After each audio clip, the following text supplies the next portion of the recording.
जय श्रीराम. मी भूषण थेटे गुरी शहादा. अक्षय तृतीया हा 3.5 मुहूर्तापैकी एक असणारा दिवस. या दिवशी केलेल्या कोणत्याही कामाचा कधी क्षय होत नाही. म्हणून या दिवशी पूजा अर्चा, जप तप ध्यान साधना, गरिबांना अन्नदान आणि पितृंसाठी तर्पण जर केलं तर याचा कधीही क्षय होत नाही. मित्रांनो, या दिवशी हा एक विशेष उपाय करा.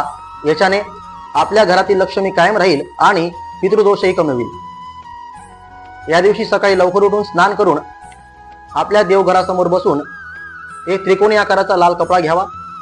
त्यामध्ये 11 गोमती चक्र, 7 हळदीच्या गाठी, 1 चांदीचे नाणे आणि 7 कमळ काकडी घ्याव्या.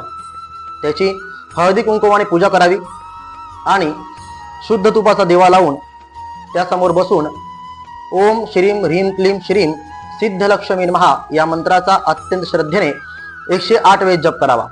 त्यानंतर ही पोटली लाल धाग्याने बांधून आपल्या तिजोरीमध्ये ठेवावी.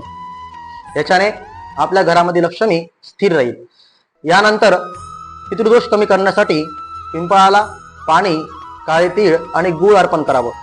यानंतर पिंपळाला 7 प्रदक्षिणा कराव्या आणि पिंपळासमोर ओम नमो भगवते वासुदेवाय या मंत्राचा 108 वेळेस अत्यंत श्रद्धेने जप करावा.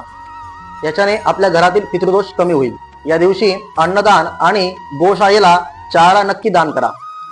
हे उपाय श्रद्धेने करा आणि फरक स्वतः अनुभवा. जय श्रीराम.